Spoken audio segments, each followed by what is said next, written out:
Shreveport Bossier's #1 hit music channel. It's K94.5 with Chica and the Bald Guy, and this Freaky Friday thing has gotten way out of hand, man. This is some scary stuff, Chica. We didn't expect it to take off like it did, but we loved hearing all your stories, and we also loved having paranormal expert and author Elizabeth Godfrey on with us, and we want to share that creepy, eerie journey that we took with you. First question we got for you, in your professional opinion, how haunted is Shreveport?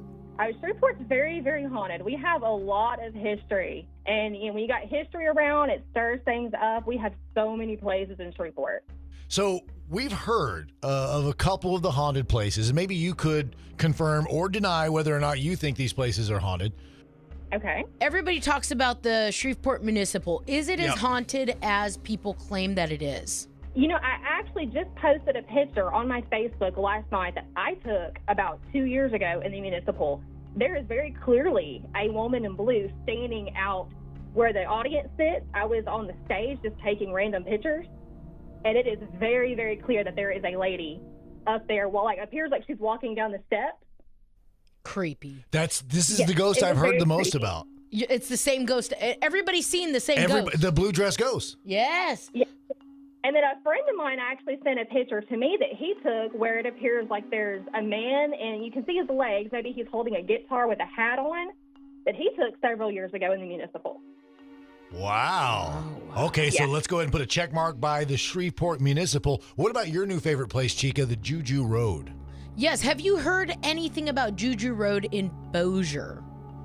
Juju Road used to be really creepy. You would drive down there and the trees kind of overlap the road. There's a lot of lore involving Juju Road with slavery, but I've never been able to confirm any of it. Okay. What about the Pea Farm, the penal farm, the women's prison that used to be in operation here? That's one of the ones that there's not a lot of research. There's tons of lore. And there have been some really creepy things that have came from that place from people that have been out there and investigated. It looks creepy. They call pictures. They have EVP readings where you can hear voices speaking back.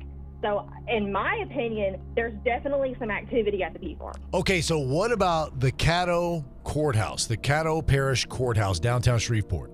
The history behind the courthouse, it sits on the highest point in Shreveport. So when Captain Shreve cleared the Red River and they camped, that's where they camped at. That was the highest point in town. So when you get into Native Americans and, all that history tying into it, there were some bad things that happened in front of that courthouse. There's rumors and documentation of hangings and other things. And then you go across the street where people talk about the morgue that used to sit across the street. Any place like that where you've got one building on this side, because it's not the building, it's the land. The building itself might be fine, but you've got so much blood that was spilled between a circle right there. There's going to be residual stuff going on. Oh, my God. I got the goosebumps in here. Question, why is everybody telling us the same thing? I don't know. I don't like this. Courthouse, I don't like this. I did have several listeners that messaged me and said, hey, we worked the building where Bailey Bail Bonds is now, right across from the courthouse. They said, hey, we worked there, and it was to a point where they even had those metal drawers where you put the cadavers in. Wait a second. In the basement. Is that the morgue? That's where the morgue was, yes. That's where it was, yes. See, I actually know a little bit. God. Because I've been researching. And by researching, I mean people are sharing these creepy stories with me. But, I've heard from other people. I've never actually got to go in that building, that you can still smell the formaldehyde. Oh, my God. So in your opinion, where is the scariest place in the SBC? The scariest place to me, and this is just personal, somewhere I've actually been and had things happen, is the Oakland Plantation in Houghton. Oh, what? I don't think I've ever heard of this. No. Well, let me tell you, I did not know it existed, and I grew up in Houghton. That's where my books are based, so I was doing research for my books. And, I'm driving down there, and I'm on the phone with my sister, telling her, I'm fixing to go try to find this plantation. I turn on Sago Road because it's just right there on the side of the road. My cell phone died. My car radio died. Everything kind of cut off. So I pulled back, across the street. There's a gas station. Everything came back up. The radio came on. My cell phone came back on. Oh. And when I looked on my cell phone, there was, like, I was trying to post onto my Facebook, and there's this post on there with all these random gibberish letters kind of going on. And on the bottom, it says Dr. Al. The doctor who built the Oakland Plantation, his name was Dr. Albert. Oh, my God. Oh, There are my reports- God. Yes, there are reports in that house that the history behind it is that he had a morgue in the attic that he would use for his patients. And then later in life, when his wife died, he stored her in the morgue. So the story is that the thermostats in that house will turn themselves down to zero, that children that sleep there report their blankets being tore away from their bodies. There's rocking chairs on the front porch that I can't confirm this, but I believe they're original to the house that will rock on their own.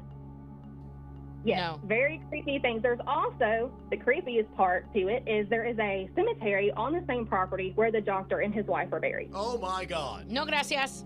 We're good off that. All right, so once again, amazing author and expert in scaring the mess out of us, Elizabeth Godfrey on the show today. You know what? And thinking about this and listening to you, I have one more question. Is there a spot in Shreveport, Bossier City, in the area that's not haunted? LRB School. LRB School's not haunted? No. Really? There's absolutely no factual evidence. There's so much that, everyone hears that story growing up here about the school and how the story about the janitor. There's absolutely nothing at that school. So the school's fine, but that plantation you should probably stay away from. Yes, I drive by there quite often just to do it. I mean, it's private property. They have tours every often. You'll catch a tour, but it's not somewhere that I would personally go and stay the night without doing some preparation first. Once again, author Elizabeth Godfrey on the show this morning. I'm going to turn all the lights on. Thank you so much for joining us. No problem, you guys. I had fun.